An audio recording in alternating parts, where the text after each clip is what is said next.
Amém? Segundo Crônicas, capítulo de número 14. Isso, Crônicas, capítulo de número 14. Vamos para o versículo 1. Abias descansou com seus pais e o sepultaram na cidade de Davi. Em seu lugar reinou seu filho Asa, em cujos dias a terra esteve em paz 10 anos. Asa fez o que era bom e reto perante o Senhor seu Deus. Esse versículo é chave da nossa mensagem, porque aboliu os altares dos deuses estranhos e os cultos nos altos, quebrou as colunas e cortou os postes ídolos. Ordenou a Judá que buscasse ao Senhor, Deus de seus pais, e que observasse a lei e o mandamento. Esse rei chamado Asa, a palavra está dizendo que ele era bom e reto perante o Senhor. Interessante, porque o seu tataravô foi Davi, e Davi era um homem segundo o coração de Deus. O seu bisavô foi Salomão. Salomão andou na presença de Deus, construiu um templo, um palácio para Deus, mas no final da história, a palavra diz que as mulheres perverteram o coração de Salomão. Roboão foi seu avô, e Roboão era aquele homem que só busca Deus nos momentos de crise. Conhece alguém assim? A hora que as coisas apertam, quero Deus. Quando as coisas estão melhor, foge de Deus. Assim era Roboão. Já o seu pai era o Abias. Abias era homem valente. Aprendemos com Abias ontem, né? Ele foi lá e apontou os pecados de Jeroboão.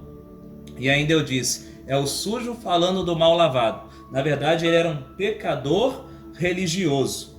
Mas já Asa, ele tinha as características do seu tataravô. Ele tinha temor de Deus e andou na presença de Deus. Tanto é que nesse texto, os altares, né, tudo aquilo que era idolatria dentro do reino, ele tirou. Ele lançou fora e colocou o povo para buscar a presença do Senhor. E ele aproveitou o tempo de paz. Olha que interessante. O pai dele não. O pai dele queria fazer guerra com Jeroboão, né? Apontar o dedo quem estava certo e quem estava errado. Mas ele fez diferente. Ele aproveitou o tempo de paz para edificar cidades e levantar muros. Então, temos que aproveitar os nossos tempos para construir. Temos que aproveitar o nosso tempo para edificar. É interessante que ele levantou muros. Eu li um livro sobre o homem exemplar e ele ensina que para proteger a nossa fé, a nossa santidade, precisamos levantar um muro ao nosso redor, né? Um muro que vai nos proteger. Então, amados, você está andando na presença de Deus, você está buscando a presença de Deus, cuidado, porque o inimigo quer entrar na cidade, ele quer roubar os tesouros. Levante muros de proteção, e você faz isso quando você ora, quando você jejua, quando você vigia aquilo que fala, aquilo que os seus olhos estão vendo.